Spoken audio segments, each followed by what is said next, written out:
संसार बंधन कट चुका है।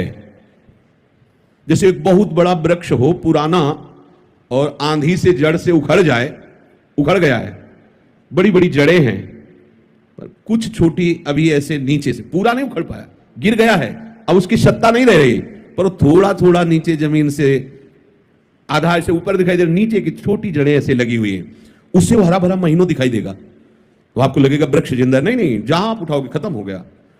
ऐसे ही हम कह तो रहे कि प्रभु का सब कुछ है, प्रभु ही सब करते हैं, तो कुछ जड़ें थोड़ी थोड़ी लगी हुई हैं। जैसे आप ये ग्रंथ किसी को दे दें, वो पढ़ रहा है तो आपको देखते हैं, मैंने इसे दिया था, ये ग्रंथ मैंने दिया था, हम तुमको इसे जमीन में रखने को नहीं दिया, संभाल के केवल पढ़ो, दूसरे को नहीं दे सकते, मैंने दे दिया है पर अधिकार मेरा है। यही बेवकूफी हमारे को क्लेश दे रही है, अशांति दे रही है। प्रियाजू का अधिकार नहीं, इसमें अधिकार मेरा है, समझ लीजिए आप अपने घर प्रियाजू का, संपत्ति प्रियाजू की, मैं प्रियाजू का, सब कुछ प्रियाजू का, पर अधिकार मेरा। अगर प्रियाजू ने ये वस्तु ऐसे इधर से इधर कर दी तो आपके भजन का, आपके समर्पण का यही फल। मैं चाहता था ये यहां रखी जाए, यही रखी जाए, यही रखी जाए, तो आप क्या कर रहे हो?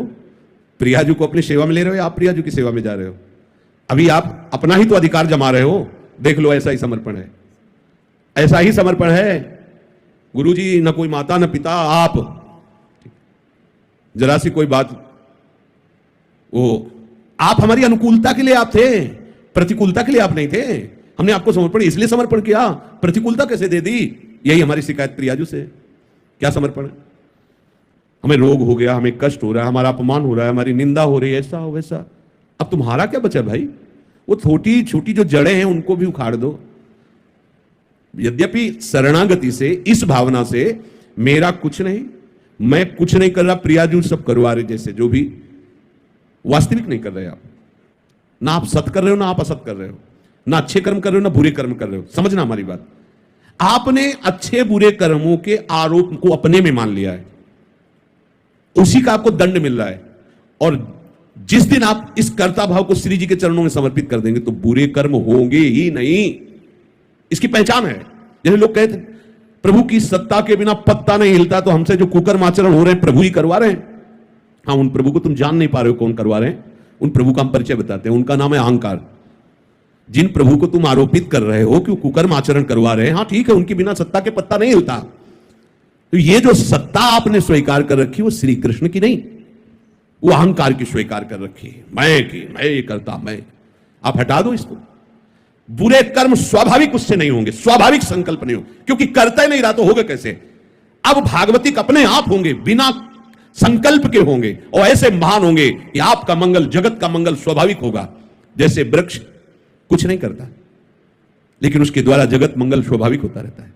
आने वाले को छाया, फल, फूल, पत्ते, लकड़ी जो चाहे ले ले, उसके द्वारा किसी का अहित नहीं होता। नदियां किसी का हित नहीं कर रही।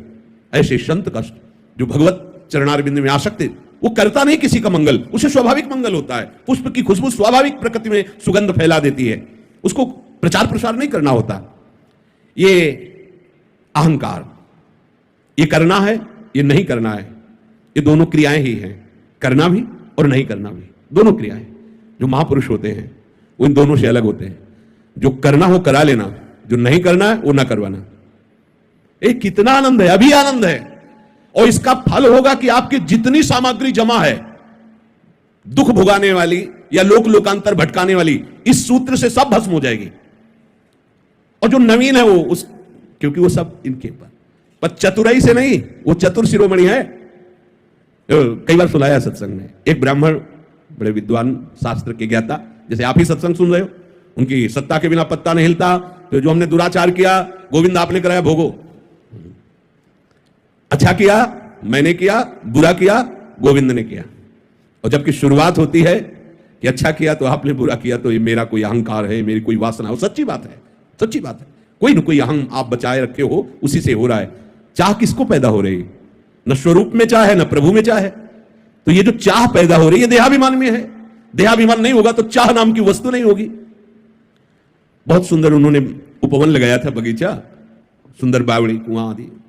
बैठे हुए थे, एक गाय अंदर आ गई, और घास चरते हुए, कई फूल के पौधे भी। यद्यपि उनका मारने का उद्देश्य नहीं था, उन्होंने से एक ईंट उठाई ऐसे कंकड़ और भगाने के उद्देश्य सीधे उसके मस्तक पर लगी और गिरी, मर गई। गौहत्या प्रकट हुई। वो तपस्वी थे और विद्वान भी थे। गौहत्या ने कहा हमें स्वीकार कीजिए, अभी आपने बहुत बड़ा अपराध कर दिया।